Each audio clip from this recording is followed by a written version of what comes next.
there, Husky Pups. Well, guess what? I just couldn't wait to read another chapter to you.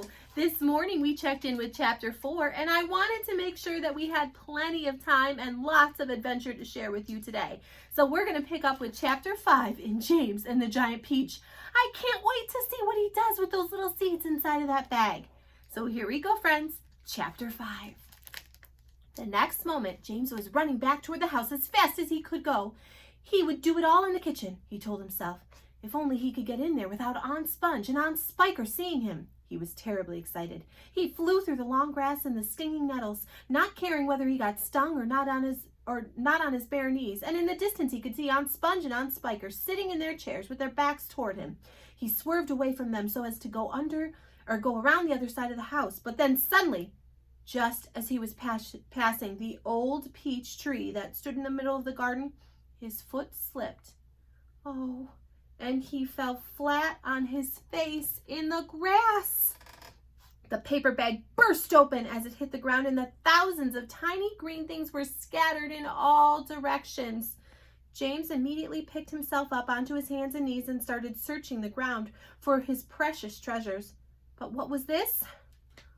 They were all sinking into the soil. He could actually see them wriggling and twisting as they burrowed their way downward into the hard earth. And at once he reached out a hand to pick some of them up before it was too late. And then they disappeared right under his fingers. He went after some others. Oh no. And the same thing happened. He began scrabbling around frantically in an effort to catch hold of those that were left.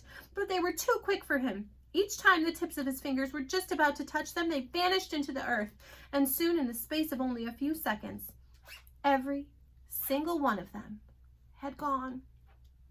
James felt like crying. He would never get them back now. They were lost. Lost forever. But where had they gone to? And why in the world had they been so eager to push down into the earth like that? What were they after? There was nothing down there, nothing except the roots of the old peach tree and a whole lot of earthworms and centipedes and insects living in that soil. But what was it that the old man had said? Whoever they meet first, be it bug, insect, animal, or tree, that will be the one who gets the full power of their magic. Good heavens, thought James, what's going to happen in that case if they do meet an earthworm or a centipede or a spider? And what if they do go into the roots of the peach tree? Get up at once, you lazy little beast, a voice was suddenly shouting in James's ear. James glanced up and saw Aunt Spiker standing over him, grim and tall and bony, glaring at him through her steel-rimmed spectacles. Get back over there immediately and finish chopping up those logs, she ordered. Aunt Sponge, fat and pulpy as a jellyfish, came waddling up behind her sister to see what was going on. Why don't we just lower the boy down into the well in a bucket and leave him there for the night, she suggested. That ought to teach him not to laze around like this the whole day long. That's a very good wheeze, my dear Sponge, but let's make him finish chopping up the wood first. Be off with you at once, you hideous brat! Do some work! Slowly, sadly, poor James got up off the ground and went back to the woodpile. Oh, if only he hadn't slipped and fallen and dropped that precious bag. All hope of a happier life had gone completely now.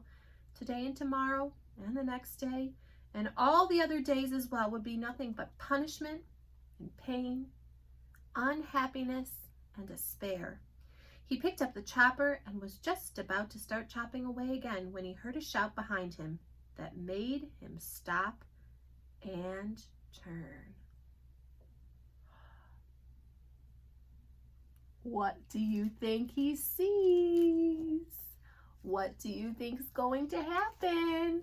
My friends, I couldn't wait to read you another chapter, but I'm going to hold off until tomorrow and we'll pick up with chapter 6 in our read aloud of James and the Giant Peach. We hope you have a great day, Husky Pups. See you later.